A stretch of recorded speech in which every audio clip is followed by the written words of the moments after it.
Tanvi कोलतेचा big boss मधला game जो आहे तो एक्सपोज होत चाललेला आहे. असं का बोलतोय मी? कारण की तिच्या विरोधात म्हणजे तन्वीच्या विरोधात ऑलमोस्ट खूप जण जे आहेत ते अपोजिटमध्ये जाणार आहेत आणि ते चाललेले आहेत. आजच्या एपिसोडमध्ये आपल्याला बघायला मिळालं की दिव्या शिंदे जी आहे ती तिकडे स्पष्टपणे रुचिताला बोलते की बाबा तुम्ही तिच्यासोबत जे काही गोष्टी शेअर करता, ज्या काही गोष्टी तुम्ही बोलता, त्या सगळ्या गोष्टी जेवून ज्या आहे ते ज्या व्यक्तीबद्दल तुम्ही बोललेला आहे त्यांना येऊन लगेच सांगायचा प्रयत्न जे आहे ते तिकडे करते.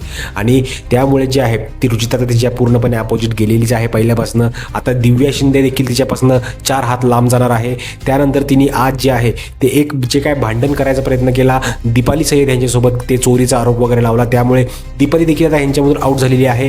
त्यानंतर सागर कारंडे देखील आता हिला फुल इग्नोर मारणार आहे. कारण की रुचिता जेव्हा नॉमिनेशन टास्क चालू असतो तेव्हा रुचिता डायरेक्टली म्हणते की बाबा ही जेव्हा ओरडायला लागते तेव्हा आम्ही समजून जातो की आता हिला फुटेज पाहिजे आहे, त्यामुळे आता ही भांडत आहे. पण आम्ही त्यावर जे आहे ती तन्वी ओरडायला लागली की आम्ही पूर्णपणे जे आहे ते तिकडे शांत होतो आणि कुठलाही रिस्पॉन्स आपण देत नाही, त्यामुळे तिला फुटेज जी आहे ती बिलकुल मिळत नाही. आणि असा ह्याचा फायदा जो आहे ना तो शेवटी तन्वीलाच होऊ शकतो. कारण की संपूर्ण घर तिच्या विरोधामध्ये गेलं आणि ती जर एकटी पडली घरामध्ये तर मग काय बोलतात त्याला, एकदम सहानुभूती निर्माण होते त्या प्लेअरबद्दल आणि जास्तीत जास्त दिवस जे आहे ते त्या सदस्याला घरामध्ये ठेवायचा प्रयत्न बिग बॉसचे मेकर्स करत असतात. आता तुम्हाला काय वाटतं या संपूर्ण गोष्टीवर आहे ना, नक्की मला कमेंट करून सांगा. कारण की तन्वीचा गेम एक्सपोज तर होत चाललेला आहे पण त्याचा फायदा तिला होईल की नाही होईल आणि तुम्हाला काय वाटतंय नक्की कमेंट करून सांगा. कारण की तुमचं मत मेकर्स बघत आहेत. भेटूया पुढच्या व्हिडिओमध्ये. तोपर्यंत टाटा, बाय बाय.